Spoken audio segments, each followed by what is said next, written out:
¿Sí? Ya. Les voy a pedir por favor encarecidamente que mantengan sus micrófonos cerrados, ¿sí?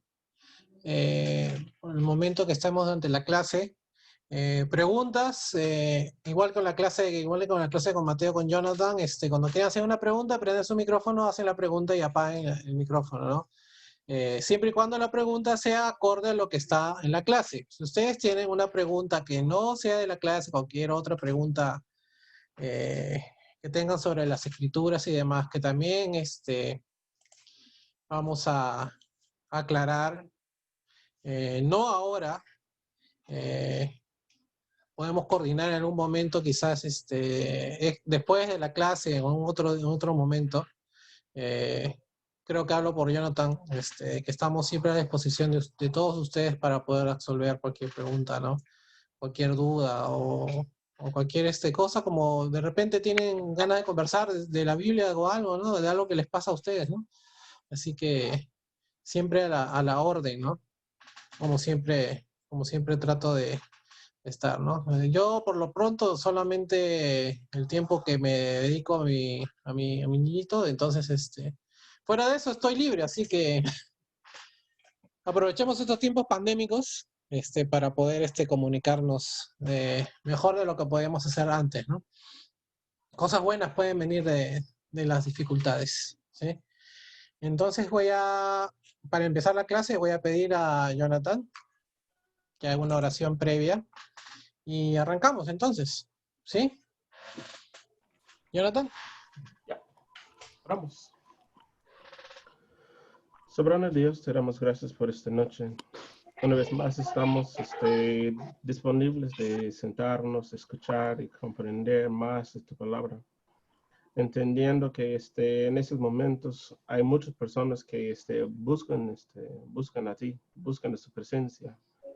Y tal vez, Dios, por medio de algunos de nosotros, por sus siervos aquí, ellos pueden conocerte, pueden acercarse a su trono, buscar paz y tranquilidad en esta vida y más que nada, Dios, una vida eterna contigo. Entonces pedimos por Julio, por sus estudios que han hecho para que nosotros podamos aprender de él hoy día. Que estés con él, que estés con su familia, los que están a su alrededor y también los que están de lejos. Darle la sabiduría de saber en qué momento de actuar a la forma que estamos aprendiendo de Cristo y que Él en su futuro, Dios, sigue siendo un buen ejemplo para nosotros y para otros. Pedimos por cada uno de nosotros también, que sabemos, Dios, en este momento tan difícil por el mundo, hay necesidades que son primarias, Dios, y queremos simplemente hacer lo que es digno de los hijos tuyos, Dios, y compartir y orar y buscar uno del otro, Dios, cuando están en necesidad o cuando están alegres o con depresión. Entonces pedimos eso, Dios, que estemos atentos, que estamos disponibles y que estaremos siempre buscando de hacer su voluntad en este mundo. Eso es lo que pedimos y oramos antes de esta clase, Dios. En el nombre de Jesús, nuestro Señor y Salvador. Amén. Amén. Amén. Buenas noches con todos. Bendiciones. Buenas noches, hermano. ¿Qué tal? Bueno, entonces, dicho esto, empecemos la clase. Ustedes saben que como cualquier libro, aquí está el esquema de lo que vamos a ir avanzando, ¿sí? Yo creo que el día de hoy vamos a ver lo que es el libro de Juan, la introducción al libro, sin entrar en el Evangelio en sí. Porque creo que todo libro tiene una motivación. El autor tiene una vida que ve reflejada en el momento que uno escribe un libro, ¿no? Ustedes como que en cualquier libro, de manera secular, y siempre hay una motivación que hace que el autor haga que escriba el libro, ¿no? Igual, Pablo cuando escribía sus cartas también tenía ciertas motivaciones para escribir las cartas que escribía. Igual Juan, ¿no? Juan escribió este evangelio. Ahora van a entender por qué digo escribió. A diferencia de, por ejemplo, los evangelios de Mateo y Marcos, que ustedes ven en sus Biblias, sobre todo los que tienen Reina Valera, ¿no? Que dice Evangelio según, ¿no? Según Mateo, según Marcos, y también van a ver según Juan y según Lucas, ¿no? Pero en el caso específico de Juan y Lucas, se dice que ellos eran prácticamente, si no todo, al menos la gran mayoría del libro, del Evangelio, ha sido escrito por ellos mismos, ¿sí? ¿Tuvo una motivación? Sí, tuvo una motivación.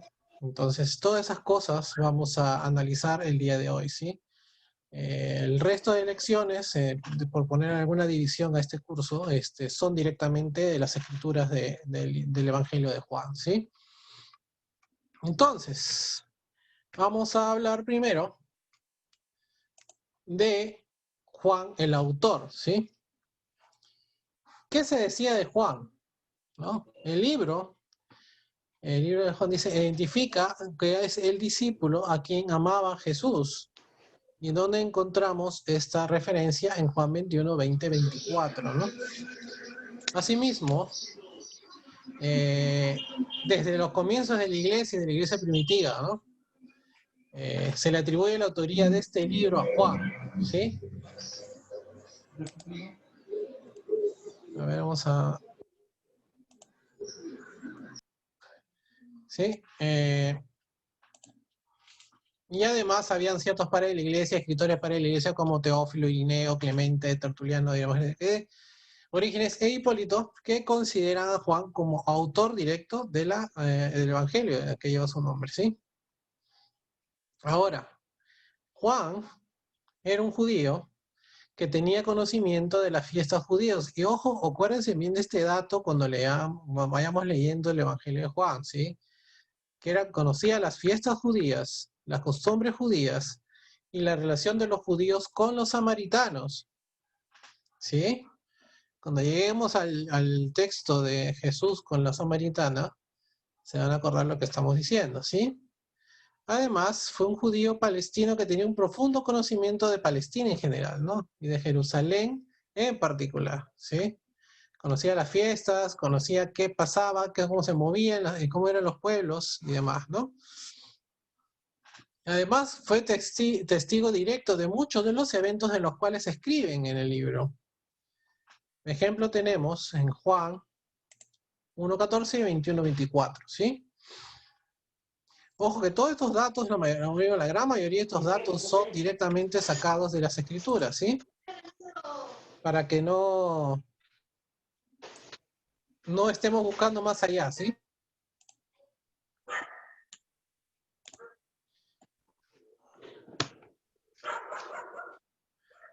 Un perrito. Julio, si me permite. Sí. Se dice que el autor fue Juan, el hijo de Zebedeo, ¿no? Sí, ahí vamos a llegar ahí. Okay. Vamos a llegar ahí, ¿sí? Entonces estamos diciendo que Juan había sido el autor porque también se menciona que fue testigo, ¿no? La persona que escribe fue testigo de los eventos que pasaron, ¿no? El nombre Juan es una forma abreviada de la palabra hebrea que significa Jehová ha sido misericordioso, ¿sí? Y así van a encontrar muchos nombres en la Biblia. Por ejemplo, bueno, ya vamos a llegar a eso. No nos rayemos de datos innecesarios en este momento. Acá, como decía Juanito, los padres de Juan fueron Zebedeo y Salomé. Esto está mencionado en el Evangelio de Marcos, capítulo 1, versículos 19 y 20, 16, Marcos 16, 1 y Mateo 27, 56, ¿sí? No se apuren mucho a copiar estos datos porque yo en un momento voy pasándoles el PowerPoint, ¿sí? Este es un trabajo en proceso. ¿Cómo es un trabajo en proceso? ¿No? ¿Sí? Ahora, ¿qué más? ¿Qué más Probablemente también fue completado por sus él y su autores, hermano ¿no? Jacobo eran pescadores, ¿no? ¿Y eso dónde encontramos ese dato? Igual lo encontramos en las Escrituras. Marcos 1, versículos 19 al 20. Eran socios de Pedro, los hermanos, ¿no? Y eso está en Lucas 5:10. Y aparentemente, la familia de Juan tenía cierto nivel económico. ¿Y por qué decimos esto? Porque en Marcos 1:20 dice que Juan tenía siervos, ¿no? Tenía alguien que trabajaba para él, no tenía gente trabajando para él, ¿no? Y no solo eso, sino también tenían contactos en la política. Eso lo leemos también en Juan, capítulo 18, versículos del 15 a 16. ¿Sí? ¿Esto sabían? Este dato lo habían escuchado antes de que era práctico, o sea, aparentemente, por lo que dicen las escrituras, Juan no era, pues, no era cualquier persona, ¿no? Tenía cierto conocimiento, cierto nivel económico, cierta posición, social, ¿no? Ahora, Jesús lo llamó para ser su discípulo, y esto sale en Mateo 4, 18, 22, ¿sí? Y más adelante fue elegido como uno de los 12 apóstoles, Mateo 10, 2.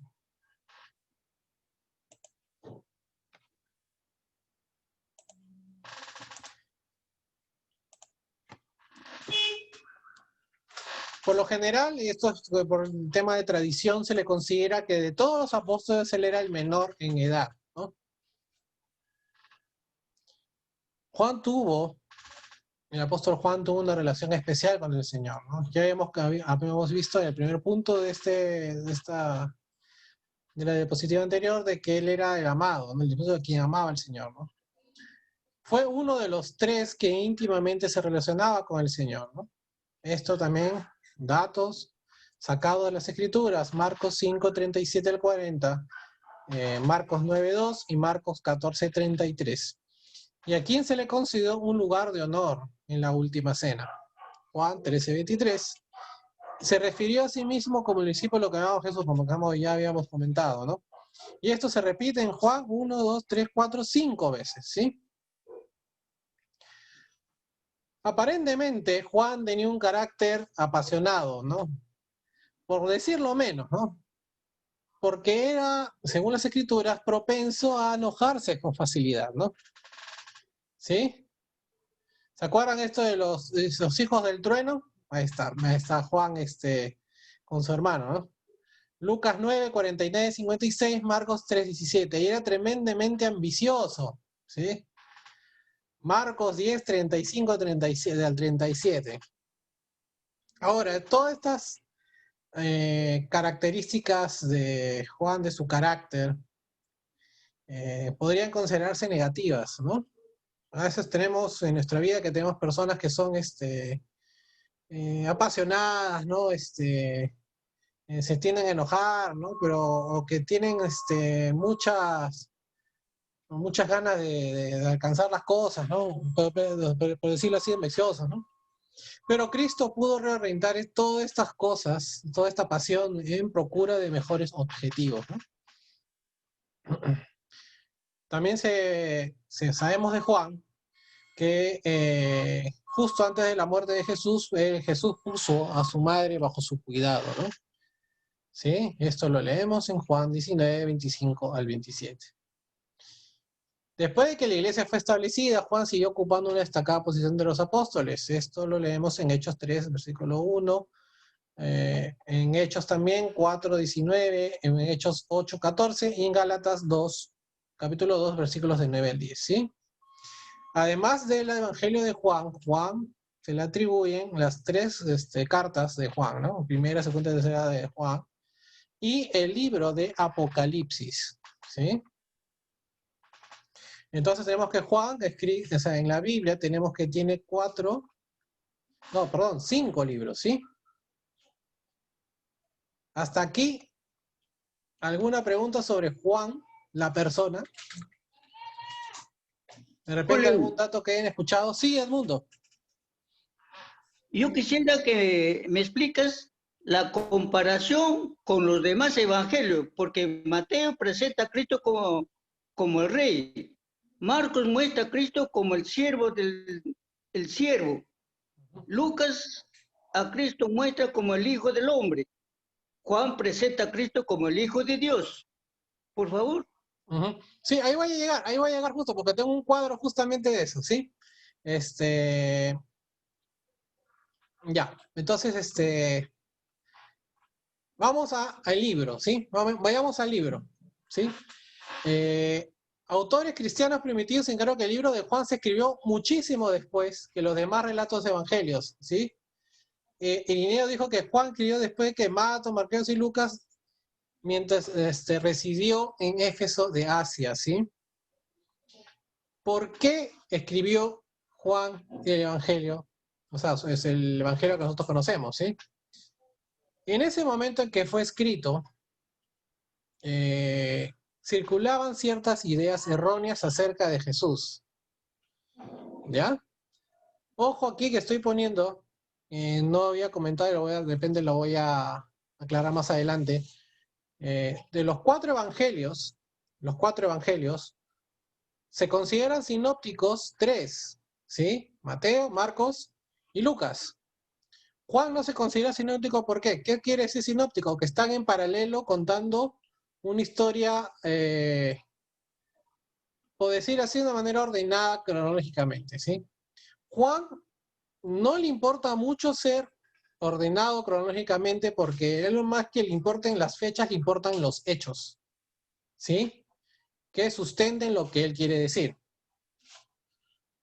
Por ejemplo, en ese momento que circulaban, como decía, ¿no? Circulaban ciertas ideas erróneas en ese momento cuando se escribió el Evangelio de Juan, como que, por ejemplo, que Jesús no era el Cristo, ¿sí? Esto lo podemos leer, por ejemplo, en 1 de Juan 2:22, o que Cristo no había venido en carne, ¿sí? Y esto Juan lo aclara también en una de sus cartas, en 2 de Juan 7, capítulo 7, y en 1 de Juan, capítulo 2, versículo 2. O también había la idea de que Jesús no había andado sobre la tierra, o el Jesús que había andado sobre la tierra no era Cristo, el Cristo esperado, ¿no? Todo esto lo que hemos dicho parece obvio que ya había transcurrido algún tiempo desde la fecha de escritura de los libros de Mateo, Marcos y Lucas, ¿no? Tal vez varias décadas después, ¿no? De lo que ya habían, ya existían en los evangelios anteriores, ¿no? Los autores anteriores, ¿no? Ahora, ¿en qué época más o menos fue escrito este evangelio? Hay un consenso entre varios autores cristianos de que este libro, el libro de Juan, fue escrito alrededor del año 90 del siglo I, ¿sí? ¿Por qué? ¿Por qué el año 90? Porque el año 90 más o menos era donde estas ideas que les acabo de mencionar daban vueltas, ¿no? En la iglesia, ¿no? Daban vueltas en la sociedad de ese entonces, ¿sí? Ahora, vayamos a la pregunta que hizo el hermano del mundo, ¿sí? ¿Cuál es el propósito del libro? Juan escribió para demostrar la deidad de Jesús, ¿sí? El propósito de Juan era decir que Jesús era el Cristo esperado, era el Hijo de Dios. Su deseo de Juan era que todos supieran que Jesús es el Hijo unigénito de Dios, ¿sí? Juan escribió para dar fe en Jesús, pues dijo, para que creáis, ¿no? ¿Sí? Para que nosotros creamos que Jesús es el Hijo de Dios, que por lo tanto es Dios. Juan escribió con el fin de que las personas pudieran tener vida, para que creyendo tengan vida en su nombre de Jesús, ¿no? Ahora, si hacen a ver, los que tienen, si tienen celular va a ser un poco complicado ver el cuadrito, pero justo acá explica lo que el hermano del mundo preguntaba, ¿no? Cada autor o cada evangelista tiene un propósito específico, ¿no? Por ejemplo, citemos, ¿no? Mateo está escrito o sea, ¿cuál es su público objetivo de Mateo? Los judíos, ¿no? Como hemos visto, ¿no? La clase del día martes. Presenta a Jesús como rey, ¿no? ¿No? ¿Por qué? Porque Mateo se dedica exclusivamente a explicar que viene de David, y por lo tanto esa es una raíz de un linaje real, ¿no? Hace énfasis en su libro, Mateo, que Jesús es como Mesías, ¿no? El que esperaban los judíos, ¿no? Su enseñanza, su reino, su autoridad, todo da vuelta sobre eso, ¿no? El Evangelio de Mateo. tiene atractivo especial para el día de hoy al estudioso de la Biblia, ¿no? Entonces, ¿qué es el propósito fundamental del libro de Mateo? El Salvador prometido, ¿sí? Igual Marcos, Lucas también tiene su... Ahora, vayamos al tema de Juan, ¿sí? Juan está escrito, probablemente, ¿cuál es su público objetivo? Los creyentes. Presenta a Jesús como el Hijo de Dios, ¿sí? Hace énfasis especial en la deidad de Jesús, ¿sí? Todo el libro de Juan va a girar en demostrar que Jesús es el Hijo de Dios, por lo tanto es Dios, ¿sí? Tiene atractivo especial el día de hoy para todo el mundo, ¿no? Todos necesitamos de El Salvador, ¿no? Porque el propósito principal del Evangelio de Juan es de presentar a Jesús como el Salvador personal, ¿sí? Me agradecería que si le quitan su micrófono, porfa. ¿Cierro?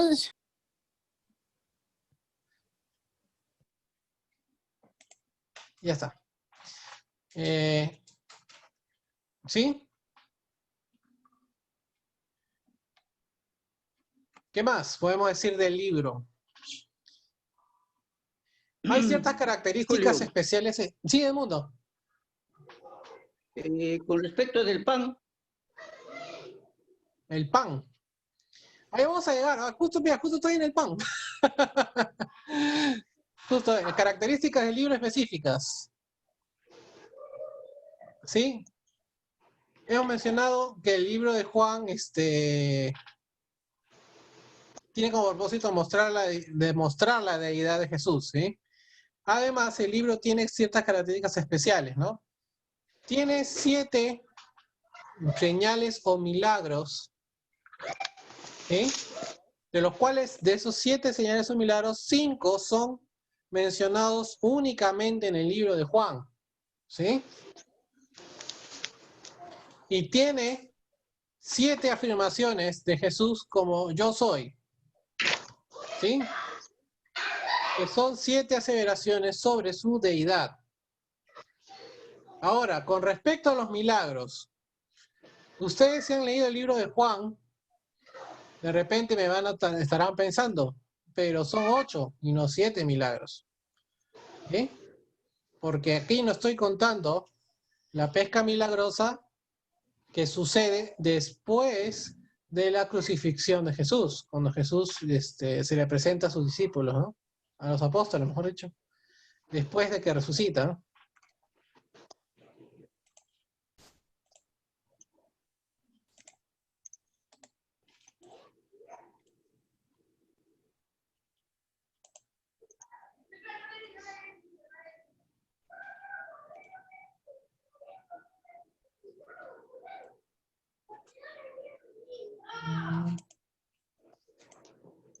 Parece que hay problemas con la conexión, algo así, porque pareciera que están entrando y saliendo. Julio, Sí, por favor, quisiera que me hagas o hagas entender. Primeramente, el pan, yo me recuerdo que el pan es compartido a los 5,000. Pero en otra parte también se nota que Jesús es el pan. ¿Saca la diferencia eso? sí. El pan que alimentó a los 5,000 y que nuestro Señor Jesucristo es el pan de vida. Uh-huh. Así es. Ya, a ver. Hermanitos, no nos Aquí hay dos adelantemos panes. porque todavía no llegamos a esa parte del texto. Todavía no estamos en el Evangelio en sí. Estamos en una introducción para entender.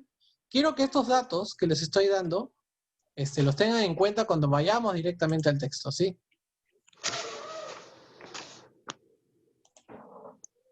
Standardson.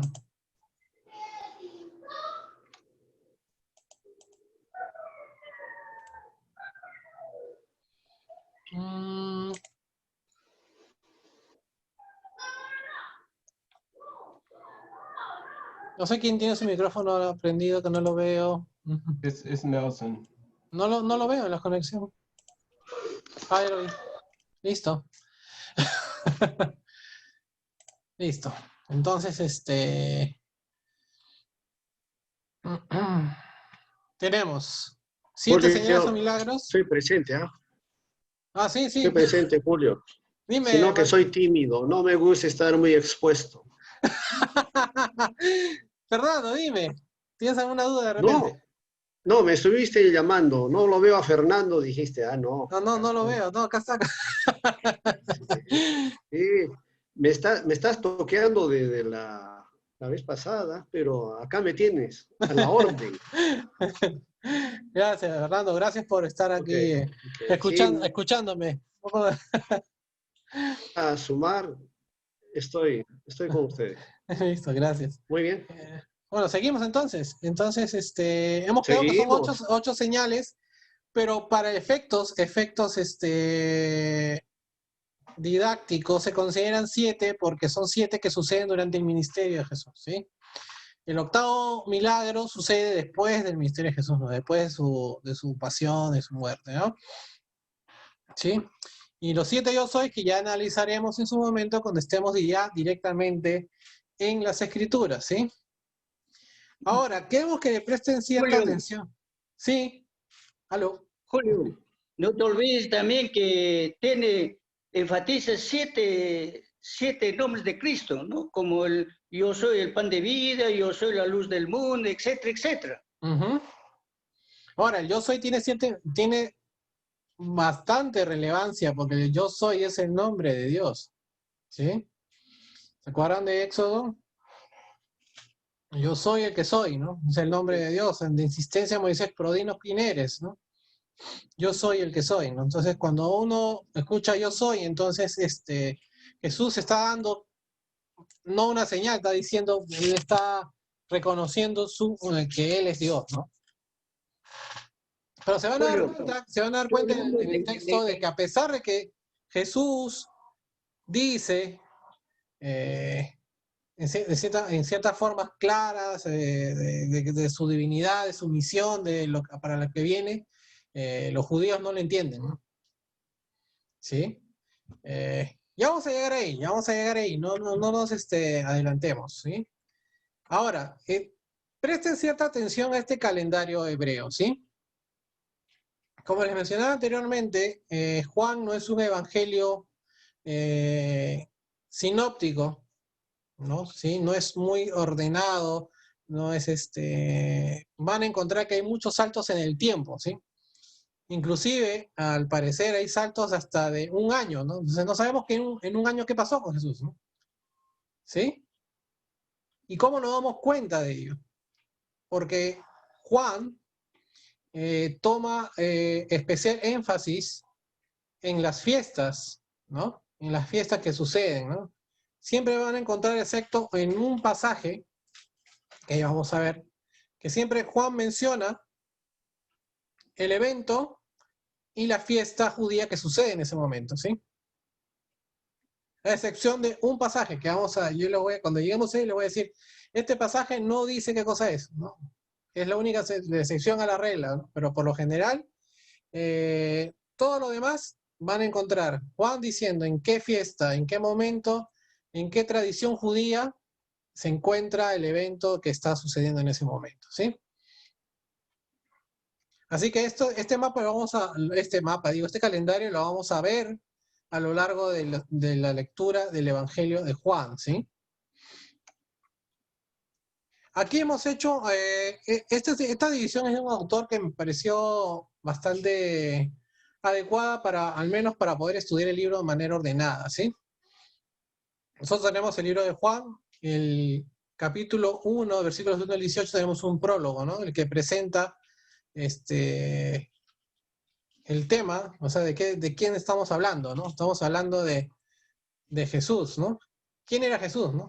Del Padre del mundo y del mundo al Padre, ¿no? Es poner la idea principal, ¿no?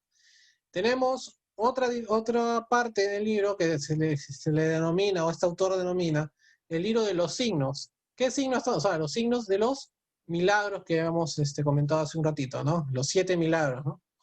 Las obras o los signos ante el mundo, ¿no? Donde siempre vamos a escuchar a Jesús decir, todavía no es la hora, ¿no? ¿Sí?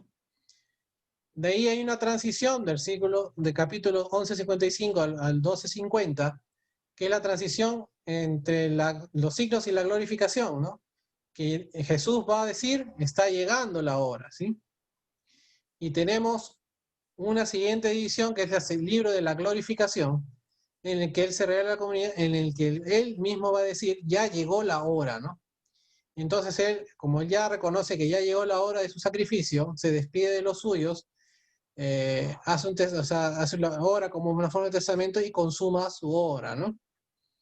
Y tenemos una parte final, epílogo, donde Jesús ya se relaciona, ya resucitado y cómo se relaciona con su comunidad, ¿no? Ahí en ese epílogo pasa el octavo milagro que les comentaba, ¿no? El de la pesca milagrosa, ¿sí? Sí, hasta ahí es la introducción sin tocar prácticamente el Evangelio de Juan. Hasta aquí, ¿alguna pregunta? ¿Sí? Antes de meternos de lleno en el Evangelio de Juan, ¿sí? Vamos a ir despacio. Hemos quedado que va a ser 1 hora y media la clase. No sé, que va a acabar en unos... Sí. ¿Aló? ¿Alguien quiere preguntar algo? ¿Avanzamos entonces? ¿Nos metemos al Evangelio? ¿Estamos listos? Vamos ahí.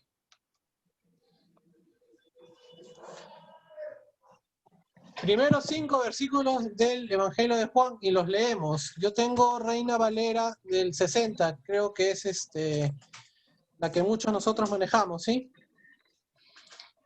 Primero menos se cita que maneje NBI.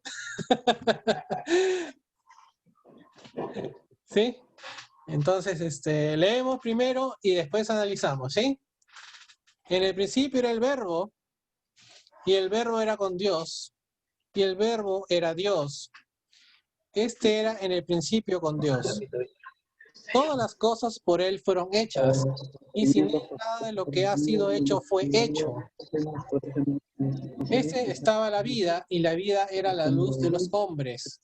La luz en las tinieblas resplandece, y las tinieblas no prevalecieron contra ella.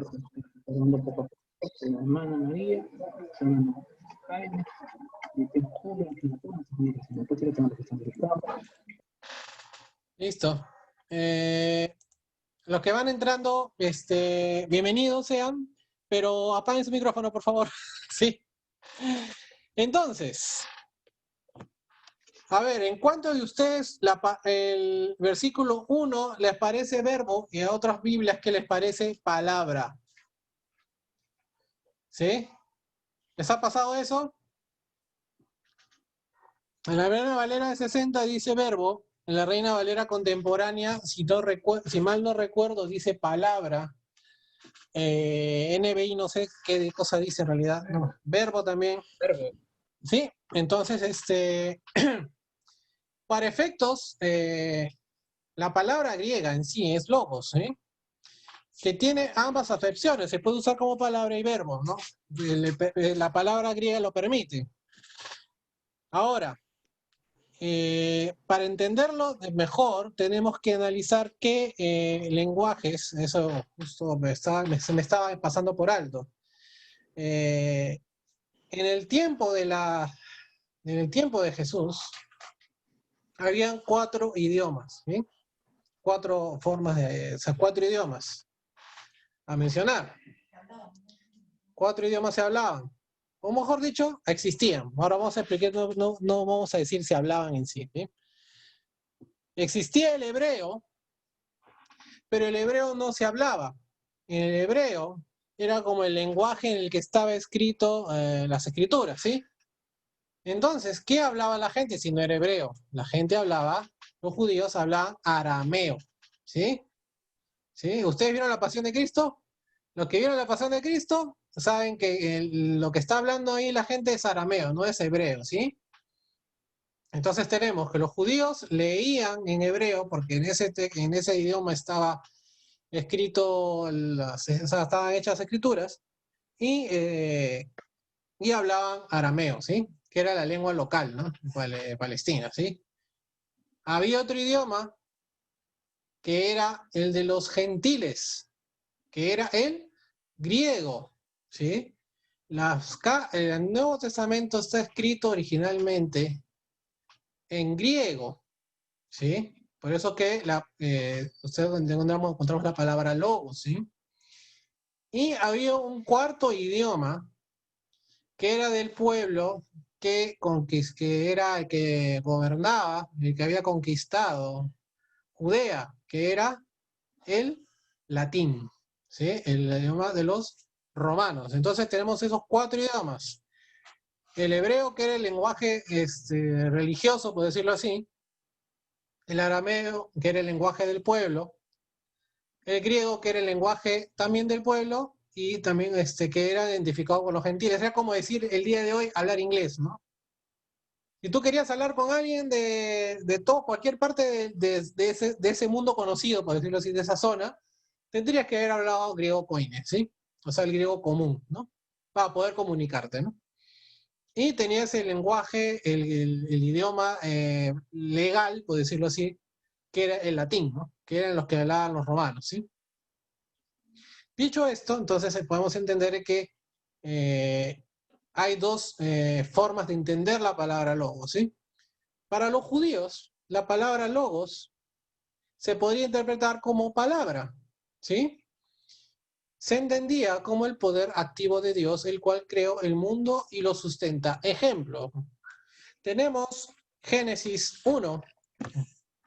Veamos a nuestra Biblia, ¿sí? Génesis 1.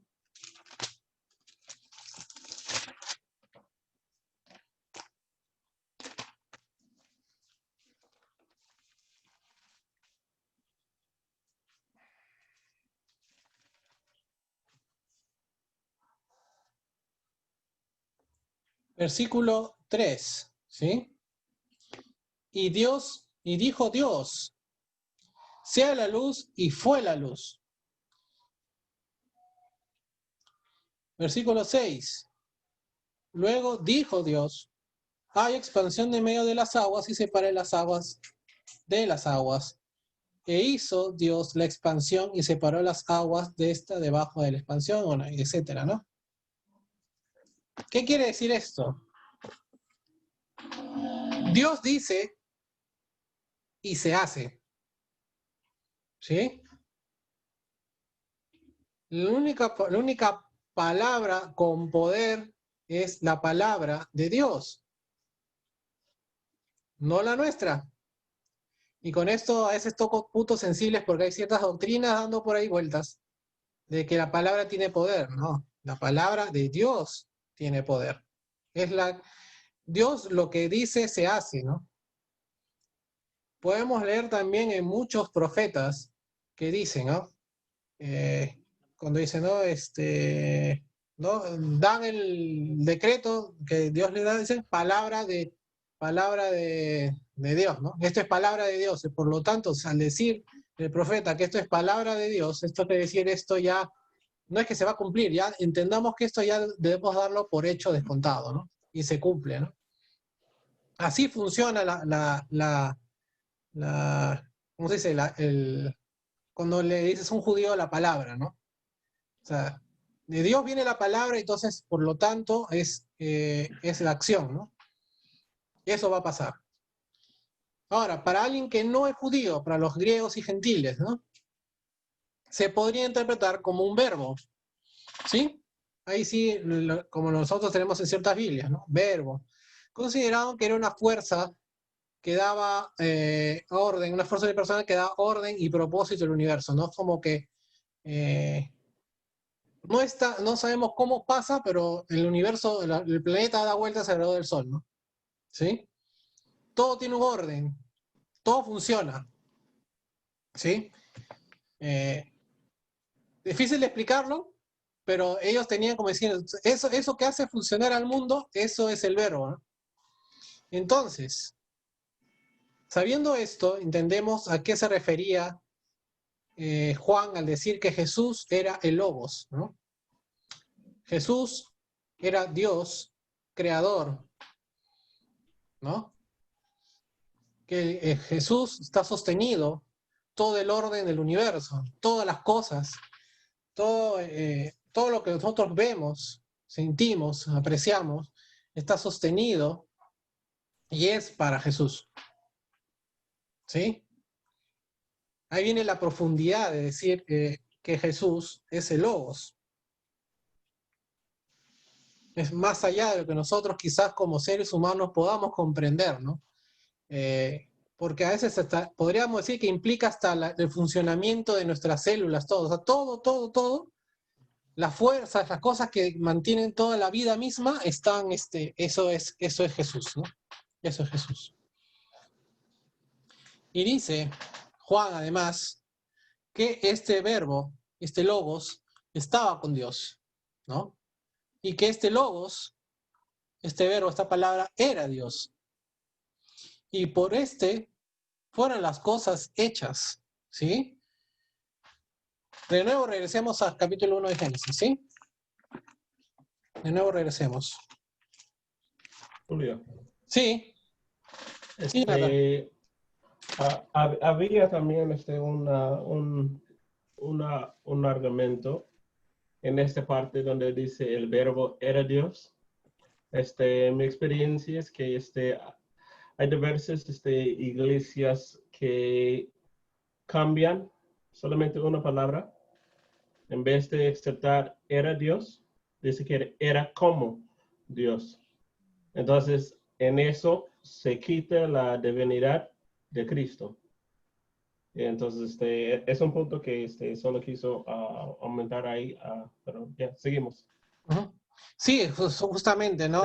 Para ser más claros, los testigos de Jehová en la traducción del Nuevo Mundo ponen Jesús era como un Dios y Dios con minúscula, ¿no? Obviamente, Julio, sí. Julio, Dime, Mundo. acá también que tengo una duda. La palabra que se menciona en la creación va dirigido a la mente y el corazón, pero Cristo revela a los hombres la mente y el corazón de Dios. ¿Cómo es eso? ¿Qué estás leyendo, Mundo? A ver, un segundo, vamos por partes. A ver, hemos quedado de que Jesús, o sea, el propósito de arranque, ¿no? El propósito de Juan es demostrar o de dejar en claro de que Jesús es Dios, ¿no? Que Él es creador del mundo y que que Cristo sostiene todo el orden y todo lo que nosotros consideramos el universo, la vida en sí, está sostenida en Cristo, ¿sí? Hay una Biblia, no sé si algunos la tienen, Julio. es la Biblia textual, ¿sí? A eso quería llegar ¿Me con que permites? vayamos a Génesis 1. Julio, Sí, ¿permites? sí. Bueno, creo que podemos atender al hermano Edmundo en otro momento, pero algo que está directamente relacionado al tema es que parece que, o mejor dicho, todo indica que está claro, sea palabra o sea verbo, Dios y Jesucristo en su condición de Dios estuvo desde el comienzo.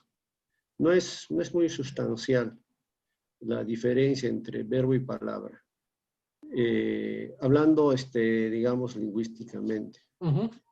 Eso, y otra cosa también, que la evolución de la lengua hace que no solamente nosotros tengamos la necesidad de estudiar las lenguas por sí, o como dicen algunos per se, Uh-huh. sino también ver qué hay en las culturas que hacen las lenguas. Por ejemplo, nosotros, los latinos, o las lenguas latinas o romances, tenemos bien clara la diferencia entre ser y estar, cosa que no sucede, digamos, con el inglés, que es anglosajón. Por ejemplo, algo así nítido, si uno tiene un amigo que es anglosajón y está aprendiendo, digamos, castellano, no te dice, soy gringo, sino te dice, estoy gringo, ¿no? Entonces, usan el ser y el estar, quizás en un contexto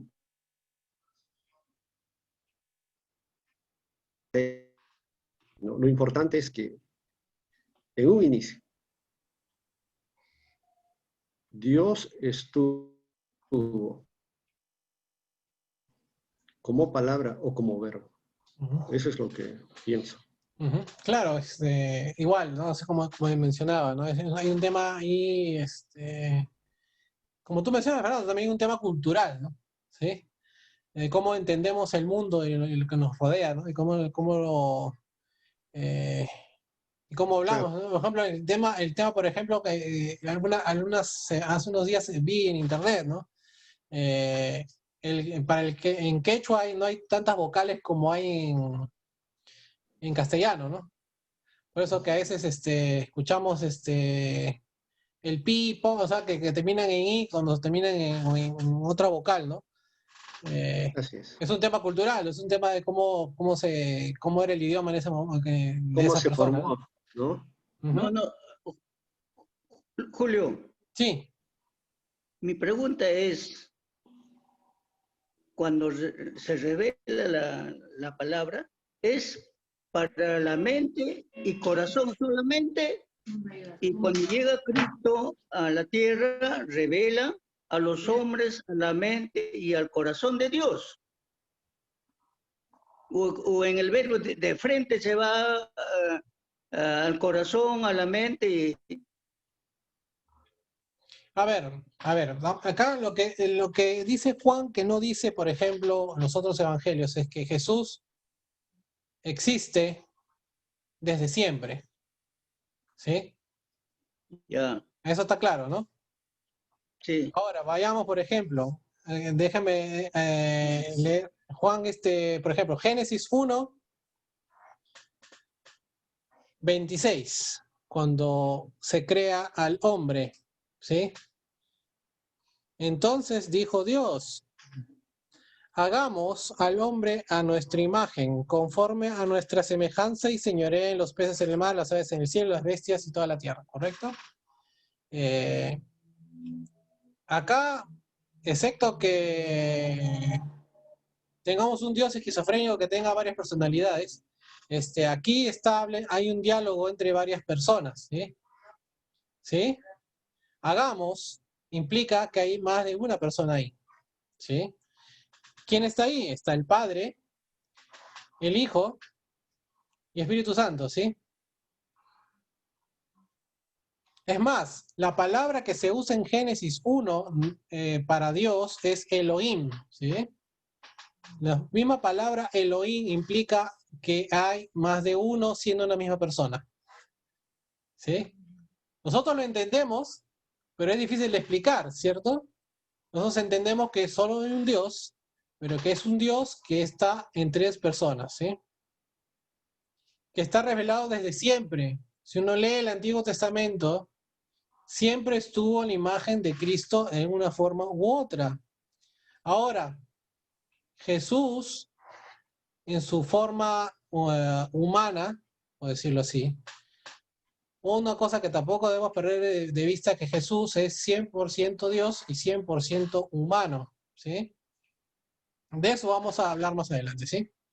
Eh, eh, es para una misión específica, ¿no?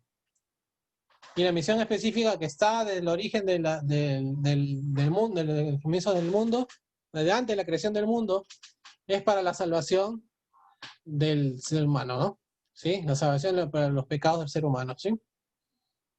Entonces, para dar a conocer a Jesús, Juan utilizó la frase el verbo, ¿no? Para un poco responder lo que está preguntando el mundo, ¿no?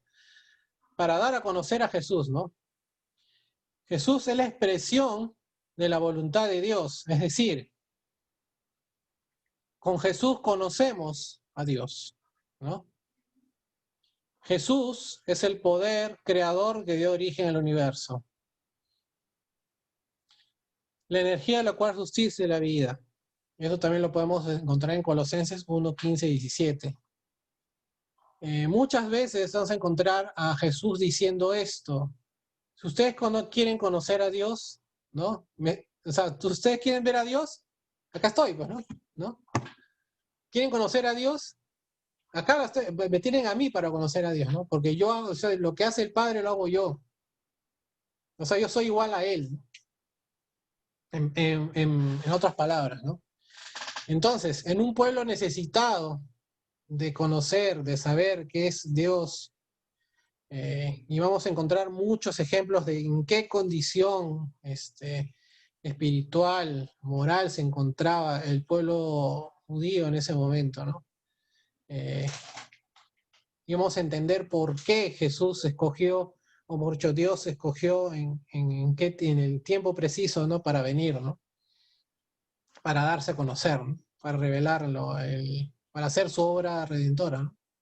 Porque era un pueblo totalmente, que en su gran mayoría le ha dado la vuelta, le ha dado la espalda a Dios, que necesitaba de Dios, era un pueblo oprimido, era un pueblo que necesitaba una esperanza, ¿no? Pero una esperanza verdadera, ¿no? Era un pueblo que a veces, por sus necesidades físicas, ¿no? Por ejemplo, tenemos el milagro que mencionaste también en el mundo del pan, ¿no? Y el pan y los peces, ¿no? Debería haber sido un evento positivo para Jesús, pero al final no lo fue. Es más, ese evento del milagro del pan y los peces lleva a hacer Jesús sea perseguido, ¿no? A que Jesús sienta peligro por su vida, ¿no? Porque a la gente le importaba más llenar su barriga, le importaba más vivir el día a día, poder satisfacer sus necesidades físicas inmediatas, ¿no? Que ver que en realidad tenían al Hijo de Dios enfrente, ¿no? Les importaba más tener un rey terrenal que tener vida eterna, ¿no? Entonces, si tú quieres decir que ahí se revela Jesús a la mente y los corazones del pueblo, sí, o sea, en ese momento Jesús muestra cómo es el carácter de Dios hacia los hombres, ¿no?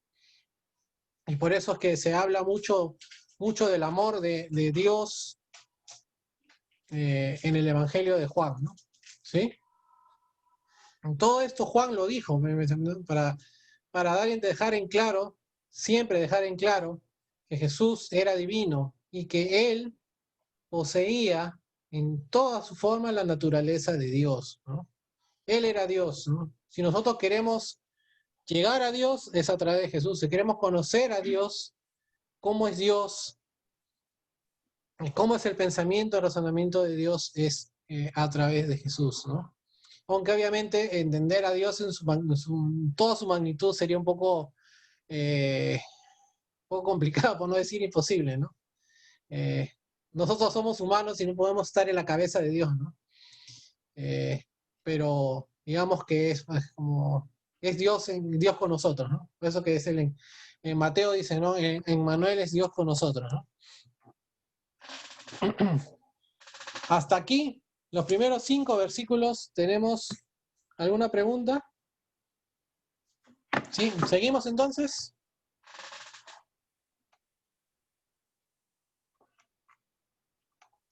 Seguimos leyendo.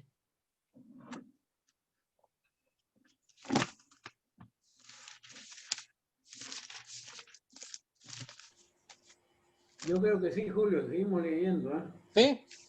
Sí, seguimos leyendo porque está bien. Bueno, se está comprendiendo muy bien, ¿eh? Todo ok.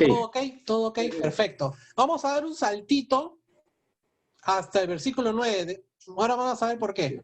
¿Sí? Vamos a leer a partir del versículo 9. Porque sigue hablando de Jesús, ¿no? Aquella luz verdadera que alumbra a todo hombre venía a este mundo. En este mundo estaba, y el mundo por él fue hecho, pero el mundo no lo conoció. Y a lo suyo vino, y los suyos no le recibieron. ¿Qué quiere decir este texto? Si nosotros hemos entendido en los primeros 5 versículos de la Biblia, ¿no?, que Jesús era en verdad el verbo divino, ¿no?, era Dios, ¿por qué tantas personas lo rechazaron? Pero a pesar de esto, Juan, o sea, Juan el apóstol, se aferró a las afirmaciones que hacía sobre él, ¿no? O sea, él mantenía firme de que a pesar de que hubo rechazo, él era Dios, ¿no? Él era el Mesías del Cristo. El hecho de que Jesús fuese rechazado daba claras luces de la condición en la que se encontraba, y eso es lo que les mencionaba hace un ratito, ¿no?, el mundo, ¿no?, en ese momento, ¿no? Y podríamos decir también eso del día de hoy, ¿no? ¿Por qué tanta gente rechaza a Jesús? O las ideas cristianas, o el cristianismo en realidad, ¿no? Eso da señales de en qué condición moral, espiritual se encuentra el mundo actualmente. Jesús fue, es y será siguiendo siendo la luz verdadera, ¿no? Aunque el mundo en tinieblas se vuelva de espaldas a él, ¿no?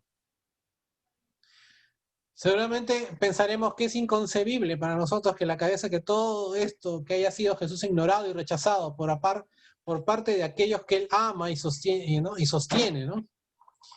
Pero eso fue exactamente lo que sucedió cuando Jesús vino al mundo, ¿sí? Él vino y los que Julio, debieron entenderlo fue rechazado, ¿no? ¿Sí? ¿Alguien, alguna pregunta a sacar? Julio, quería decirte Sí. de que en el principio también los mismos judíos no, parte de los judíos creyeron en Cristo y parte no creyeron. Y yo creo que en los tiempos antiguos como los tiempos de ahora, nosotros o muchas personas en el mundo es igual, porque hay gente que cree y gente que no cree, ¿no? O sea que no somos prácticamente conscientes de creer en la palabra de Dios, ¿no? Porque estamos así de esa manera toda una vida. Entonces, lo que estudiamos nosotros la palabra, creemos que sí, Cristo es el Dios. Cristo es nuestro creador, Cristo es nuestro Dios, Él es el verbo, la palabra, la luz. Pero hay gente, hay personas que no creen esto. Entonces, las enseñanzas que estamos nosotros recibiendo es una enseñanza, ¿qué te digo? Buena y verídica, lo que estamos enseñando, lo que estamos aprendiendo nosotros la palabra.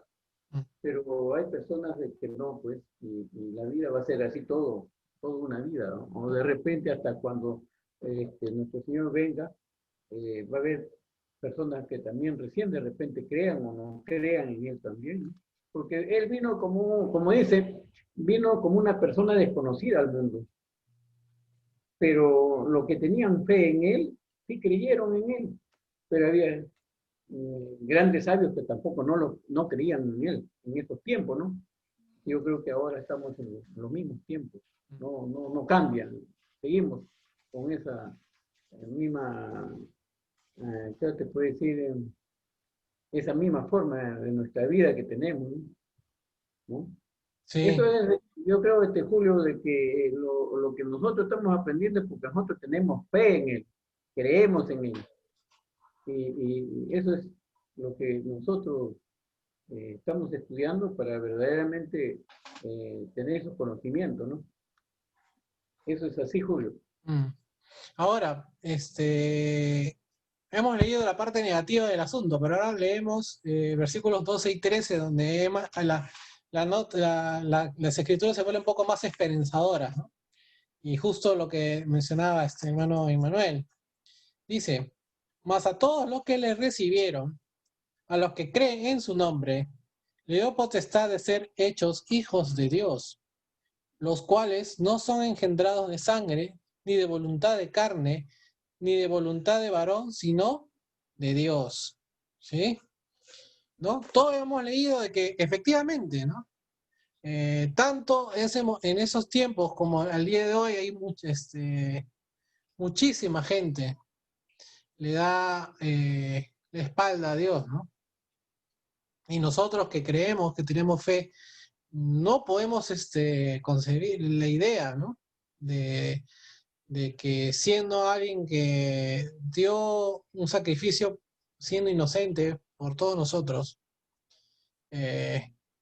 no lo amemos, ¿no? No lo crean, no tengan fe en Él, no tengan su vida en Él, ¿no? Pero no todos le habían dado la espalda a Jesús, ¿no? Algunos escogieron seguir al maestro de Nazaret, ¿no? Se podría decir que esta fue la razón por que Juan escribió el Evangelio, ¿sí?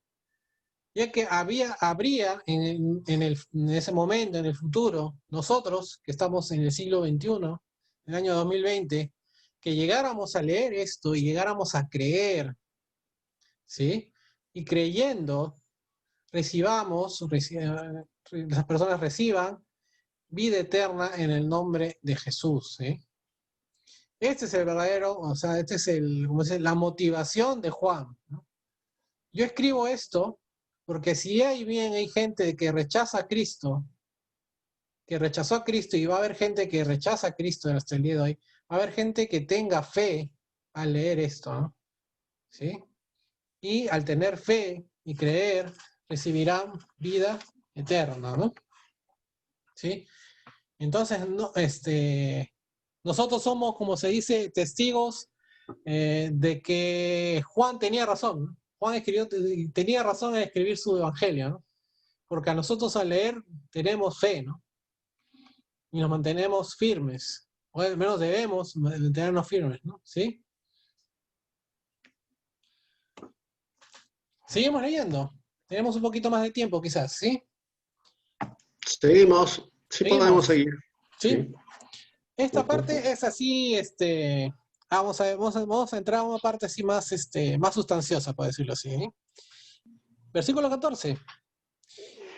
Hermano, Hecho carne. hermano, Sí, Manuel, dime. María César, sí, antes que prosiga, sí, en realidad dice que los 4 evangelistas, Mateo, Marcos, Lucas y Juan, pero en realidad la esencia del evangelio, nosotros sabemos que el evangelio es la buena nueva, nueva. En realidad, ¿cuál de ellos nos enseña claramente qué es el evangelio? ¿Cuál es la buena nueva? Por ejemplo, yo pienso que Pablo es el que nos habla más de la buena nueva que los 4 evangelios, o estoy equivocado, hermano. ¿Cuál es la buena nueva, hermano? Cristo es la buena nueva. Entonces, él es el evangelio. Eso, él es lo la que quiere palabra. saber, la buena nueva. Claro. La buena nueva es que Cristo vino. Cristo murió por nuestros pecados. Cristo resucitó. Tenemos un Dios vivo, ¿no? Esa es la buena nueva. ¿Sí? Ese es como se dice, el mensaje central de toda la Biblia. No podemos decir que el Nuevo Testamento solamente hable de eso. Toda la Biblia habla de eso, ¿no? ¿Sí? Tuvimos la justificación. Ahí está, claro, pero de Romano. Me refiero ¿Sí? Claro, pues la buena nueva, el evangelio, ¿no? Pues, digo, la muerte de Cristo en la cruz para nuestra salvación, para perdonar nuestros pecados. Sí, esa es la buena nueva, ¿no? Sí, esa es la buena nueva. Hermano Julio. Sí. Disculpe, buenas noches a todos. Sí. Está tan interesante que lo que usted está exponiendo y las preguntas de los hermanos también. Bueno, soy de la sugerencia de que siga usted exponiendo este precioso libro y todas las preguntas que podamos tener la vayamos anotando para que al final se puedan vertir de tal forma que también usted no pierda la ilación y continúe. Esto es sugerente, ¿no? Sí. A ver, avancemos hoy, pongámonos como objetivo avanzar hasta el versículo 18, ¿sí? De ahí preguntemos lo que queremos preguntar. ¿sí? Vamos leyendo. Gracias, hermana Alicia, por la sugerencia, sí, porque el problema es que es tan interesante pues, y nos apasionamos tanto nosotros como cristianos al leer las escrituras que a veces es difícil poder concentrar el tiempo, ¿no? Pero bueno, ese es el tirando tiempo que tenemos que hacer cuando estamos en una clase, ¿no? Bueno, sigamos entonces. El versículo 14 dice lo siguiente, Juan capítulo 1. Y aquel verbo fue hecho carne y habitó entre nosotros, y vimos su gloria, gloria como del unigénito del Padre, lleno de gracia y de verdad. Nosotros cuando leemos el verbo se hizo carne, quizás no entendimos a primera vista la profundidad de esta declaración, ¿sí?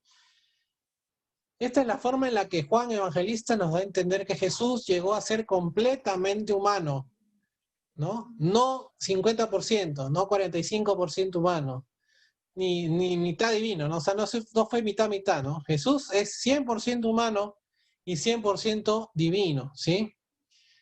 ¿Qué quiere decir esto? Que Jesús experimentó la condición de ser humano en toda su plenitud, ¿sí?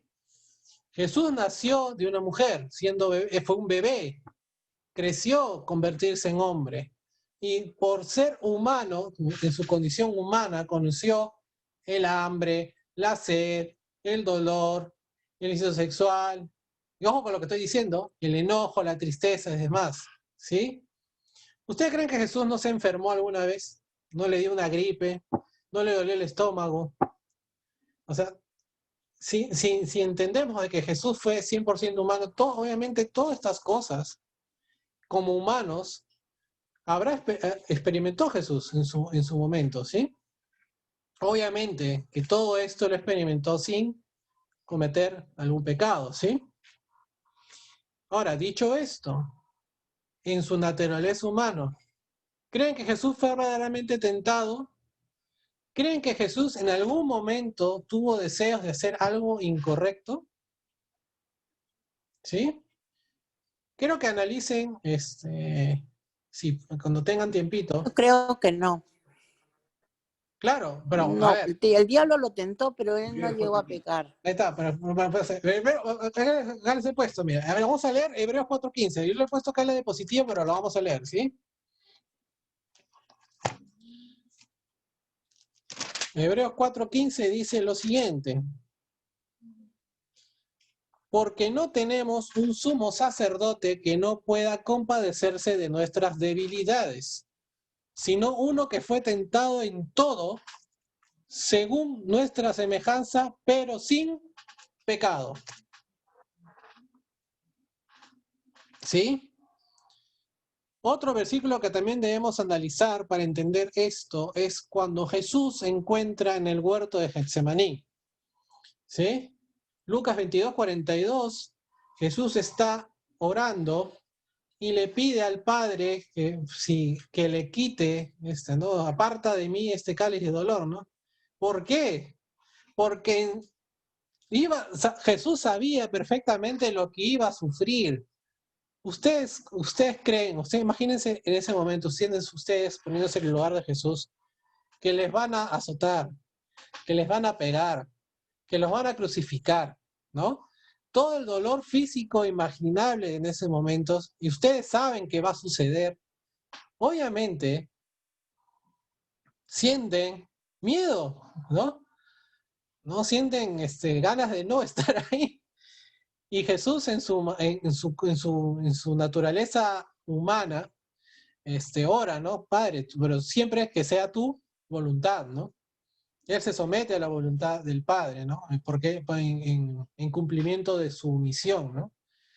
Pero tanta es la angustia que decía, ¿no? Que sudaba hasta sangre sudaba, ¿no? O sea, podemos entender que Jesús más humano no podía ser, ¿no? ¿Sí? Cuando Juan escribe que Jesús habitó entre nosotros, implica que él dejó su lugar al lado del Padre para mudarse, ¿no? Con nosotros, ¿no? Hacer su casa en la tierra, ¿no? De la tierra su casa, ¿no? Esto implica que tuvo que hacer el trabajo diario que todo hombre para ganarse la vida, ¿no? ¿sí? Él vivió como ser humano, parece. ¿Qué hacía Jesús? Era carpintero, decía, ¿no? Lo mismo que José, ¿no? Y este quizás era uno de los más grandes dones que pudo haber dado a la humanidad, ¿no? El poder entender al hombre, como hemos leído en Hebreos, ¿no? Poder entender al hombre porque él fue, o sea, entender a la humanidad porque él fue un ser humano, ¿no? Entendió nuestras debilidades, entendió qué es lo que pasamos nosotros como seres humanos, ¿no? Con nuestra carnalidad, ¿no? Jesús no solamente vino, no solamente habitó entre nosotros, sino que vimos su gloria. Ahora, para entender el contexto de la palabra gloria, nos vamos a ayudar de ciertos textos del Antiguo Testamento, ¿sí? Vamos a Éxodo 40, ¿sí? Vamos a usar Éxodo 40 mejor.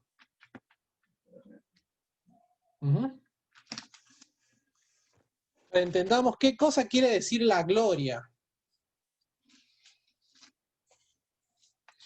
Éxodo 40, versículos 34 y 35, dice: entonces una nube cubrió el tabernáculo de reunión, y la gloria de Jehová llenó el tabernáculo. Y no podía Moisés entrar en el tabernáculo de reunión porque la nube estaba sobre él, y la gloria de Jehová lo llenaba. ¿Qué pasaba antes? Nadie puede ver a Dios, ¿no? ¿Qué pasaba si uno veía a Dios? Moría, ¿no? Eso es lo que dice el texto del Antiguo Testamento, ¿no? Pero nosotros tuvimos ese momento, ¿no? En ese tiempo el pueblo tuvo el enorme, ¿no?, privilegio de estar en vivo y en directo, por decirlo así, ante la presencia de Dios, ¿no? Dios estaba ahí en medio, lo podían ver, lo podían tocar, ¿no? ¿Ustedes se imaginan estar enfrente de Jesús, o sea, en carne y hueso, y entenderlo, o sea, lo que entendemos ahora, ¿no? Porque la gente en ese momento no lo entendía, lo entendieron los discípulos, ¿no? Pero imagínense ahora que lo entendemos, ¿no? Tener a Jesús al frente, ¿no? Estamos viendo, estamos ante la presencia de Dios, ¿no? De repente nos caemos al suelo y miramos al suelo porque no, es tanto el sentimiento que nos podría embargar en ese momento, ¿no? Porque hasta cuando estaba Jesús en carne, Jesús llegó a irradiar la gloria de Dios, ¿no? ¿Sí? Sigamos leyendo. Versículo 15 del capítulo 1 de Juan. Juan dio testimonio y clamó diciendo: este es el quien yo decía, el que viene después de mí, ese antes de mí, porque era primero que yo. Está hablando obviamente de Juan el Bautista, ¿sí? Porque de su plenitud tomamos todos y gracia sobre gracia. Pues la ley por medio de Moisés fue dada, pero la gracia y la verdad vinieron por medio de Jesucristo. A Dios nadie lo vio jamás. El unigénito Hijo que está en el seno del Padre, Él le ha dado a conocer. De nuevo la idea. Si bien la ley de Dios, o sea, la ley, los 10 mandamientos, ¿no?, fue dada a través de Moisés, y aunque fue buena, no fue sino a través de Jesús que la gracia y la verdad se cumplieron.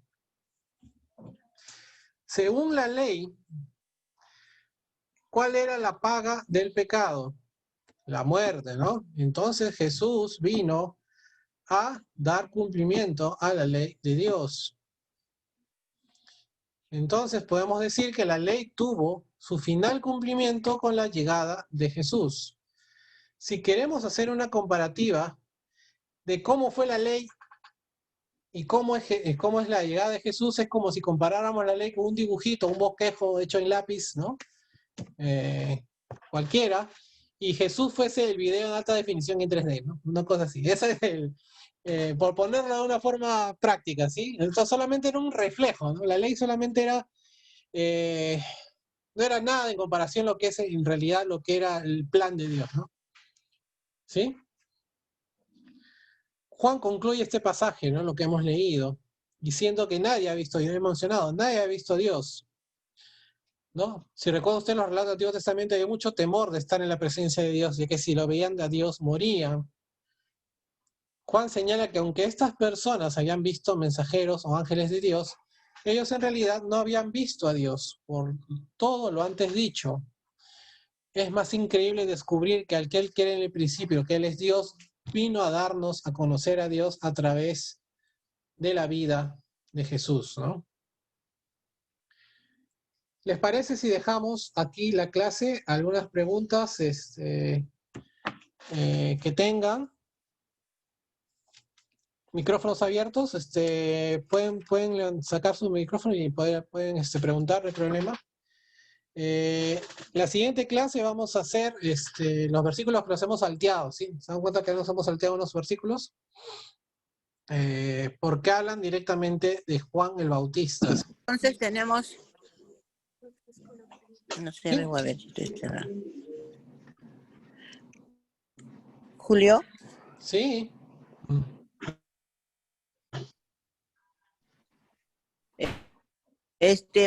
Julio, vemos que el Señor toma diferentes nombres, ¿no? O sea, por decirte, por ejemplo, en Mateo 2:6, el Señor demuestra ser un guiador, ¿no? Uh-huh. O sea, que nos...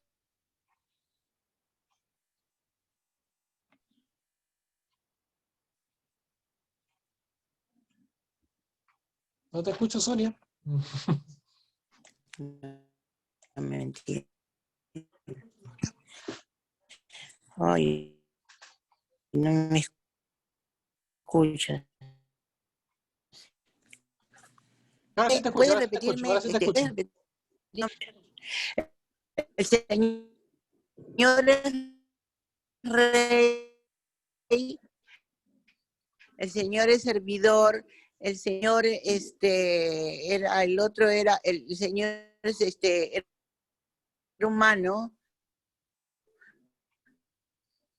y después el otro...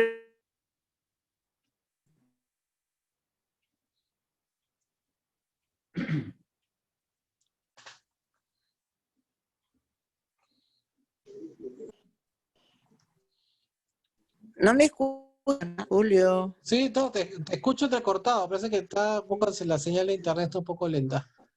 A ver, si más o menos te entendí, de que Jesús, no es que lo presente, Jesús, voy a entrar.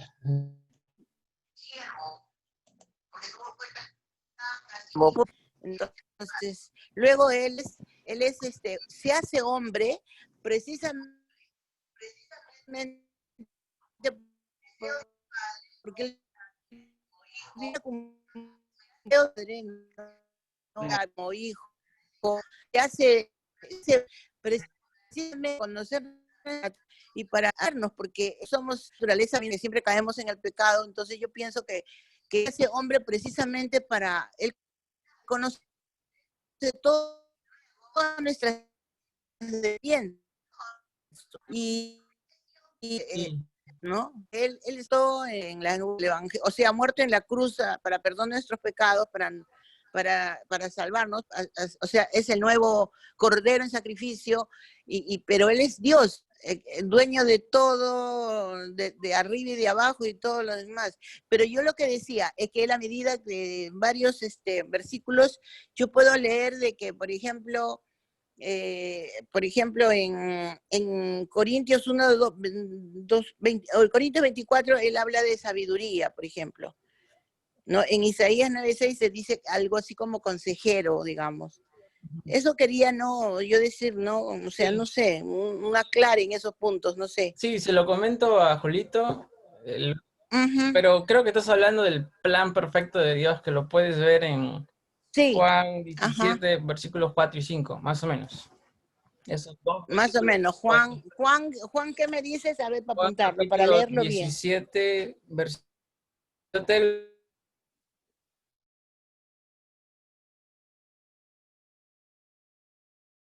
presencia con la gloria que tuve contigo antes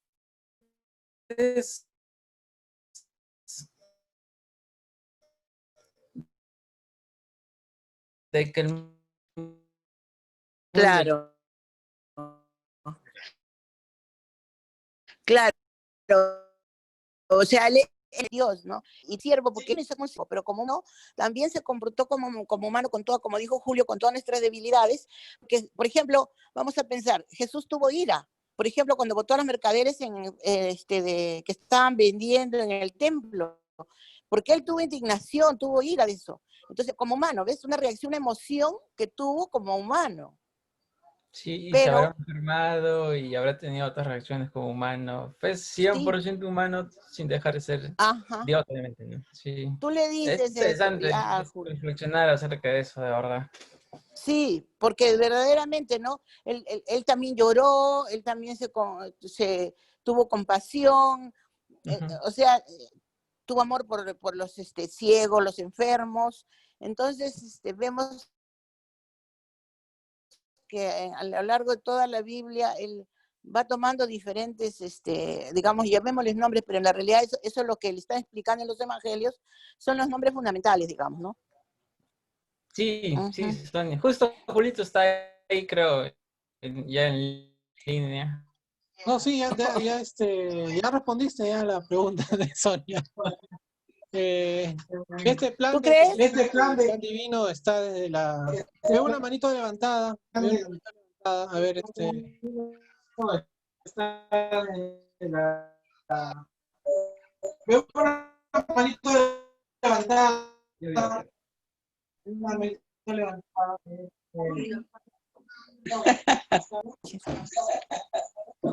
Hola, Julio. Hola, Julio.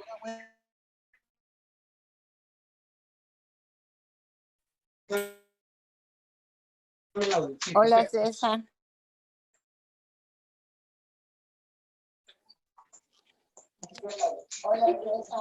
Buenas noches, hermano César. Siempre, bueno, siempre, gracias, Julio, Hola, César. por la clase. ¿Cómo estás? Gracias, hermanos. Estamos aprendiendo bastante. Gracias, Quisiera hermano. hacer un pequeño aporte nada más, ya que estamos escuchando. Hermanos, el Antiguo Testamento fue la época del Dios Padre. En primer lugar, el Antiguo Testamento fue la época del Dios Padre. Los Evangelios fue la época del Dios Hijo.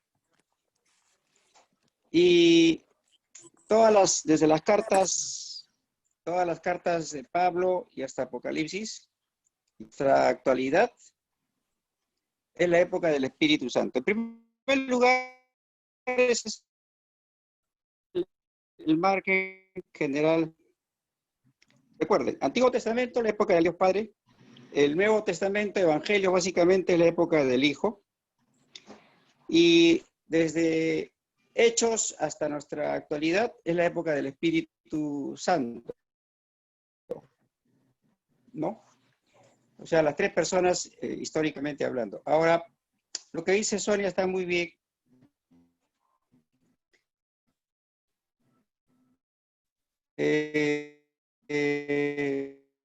Vino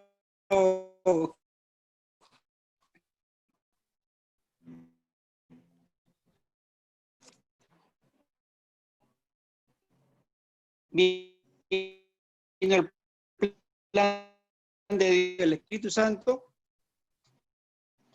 ahí sin universo, sin mundo, sin humanidad, sin naturaleza. Los tres ahí en la gloria plena, en la gloria eterna, en la gloria divina, en la que estaba que nosotros no podemos alcanzar a comprender. En esa mente divina y solamente en presencia de ellos, de la Trinidad, con el Dios único, se gesta el amor de Dios como una manifestación plena y divina, que se plasmó en la creación. Como Dios es omnisciente lo todo, al hombre a su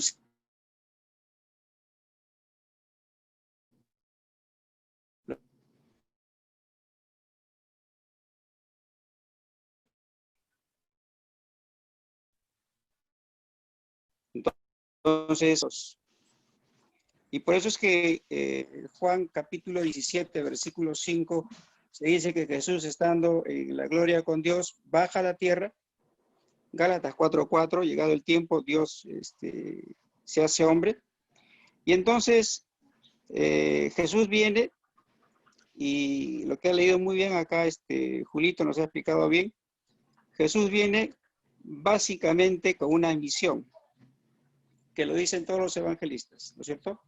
Que es la de buscar al hombre que está perdido por el pecado.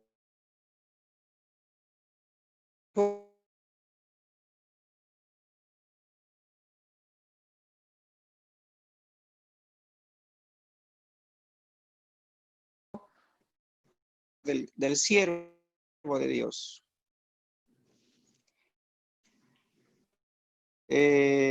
Mateo como el hijo de rey David.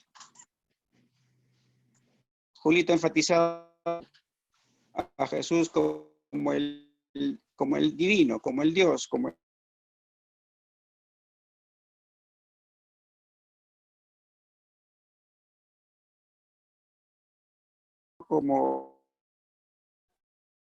el gran sanador. Entonces, pues, esta clase de evangelios es justamente para motivarlos a ustedes, hermanos, a conocer más a nuestro Señor Jesús, a teologizar su presencia, y no lo aceptaron. Porque Cristo Jesús proféticamente era el Mesías. Él vino como ser humano a la tierra y los suyos lo esperaban como rey. Él llegó montado en un burrito y los judíos esperaban que él llegara montado en un caballo con una espada en la mano, ¿no? Pensaban que el Mesías debería venir a derrotar con una espada a los romanos, y Jesús se presentó con palmas y pregonando paz. Pensaron que Jesús como rey debería ser un hombre ostentoso, con poder militar, y sin embargo vino un rabino rural de la provincia de Galilea y no de la capital. Pensaron que Jesús tenía que ser el representante de la religión oficial judía, y sin embargo Jesús vino y se presentó contra la religión oficial judía. Entonces, básicamente eso era un poco creo que la intervención mía en ese sentido, y la verdad es que estoy muy entusiasmado por las clases. Hemos escuchado muy atentamente a Jonathan el día martes y a Julito ahora. Vamos a aprender mucho, hermanos, dentro de nuestra madurez de hermanos cristianos. Y me da mucho gusto que hoy día haya visto una cantidad bastante importante de hermanos que han entrado a escuchar las clases. ¿Cómo no entraban así cuando decía romanos, hermanos?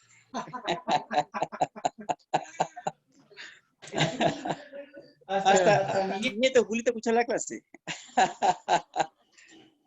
Bueno, hermano, eso era un poco la aclaración, y siempre compartiendo algunas enseñanzas, hermano. Gracias, Julio. Gracias, hermanos. Gracias, César. Gracias, Julio. Muy interesante la clase. A ver si alguien tiene alguna pregunta más, de repente. Bueno, Julio, la verdad es que están muy bien las clases, hemos comprendido muy bien.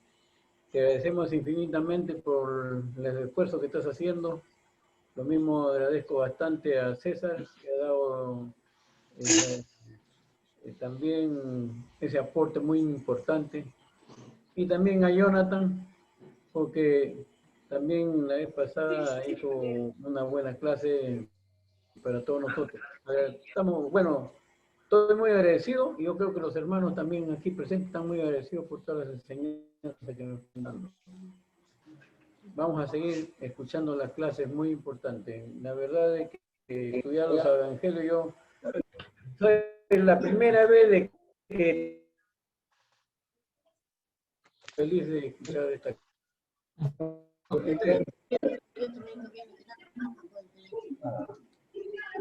Hermanos, antes de acabar, me he creado una página de Facebook, en la cual estoy queriendo usarla como herramienta para poder comunicarme con ustedes, para de repente coordinar temas, estudios personales y demás cosas. Te lo voy a poner en el chat del Zoom. Ahí se comunican directo conmigo, mandan un inbox, porque para comenzar no tengo el teléfono de todos, ¿no? No tengo, creo que con Facebook nos comunicamos más rápido, porque todos tenemos Facebook, ¿no? Entonces, o sea, y esta es una manera como abierta de poder comunicarnos, ¿sí? Como les decía, en el comienzo de la clase, mi única obligación... Teléfono. Sonia, no tengo tu teléfono, Sonia, pues para comenzar, ¿ves? Por eso, ya está la página de Facebook y ahí podemos chatear y demás. ¿No tienes el teléfono? Ahí lo voy a poner. No, se lo voy a pedir. Gracias, Julio. Se lo voy a pedir. Sí. Julio, gracias. Gracias, Jonathan. Gracias, César. Gracias, hermanos. Ha sido una bonita noche. Gracias, hermanos. Que les vaya bonito. Buenas noches. Hasta el martes, hasta el domingo. Hasta el domingo. Gracias. Y nos vemos el domingo. Gracias también a todos. Hasta el domingo, hermano. Listo. Hermano, muchas gracias. Gracias por todo. Interesante la exposición. Gracias a todos. Buenas noches. Chao.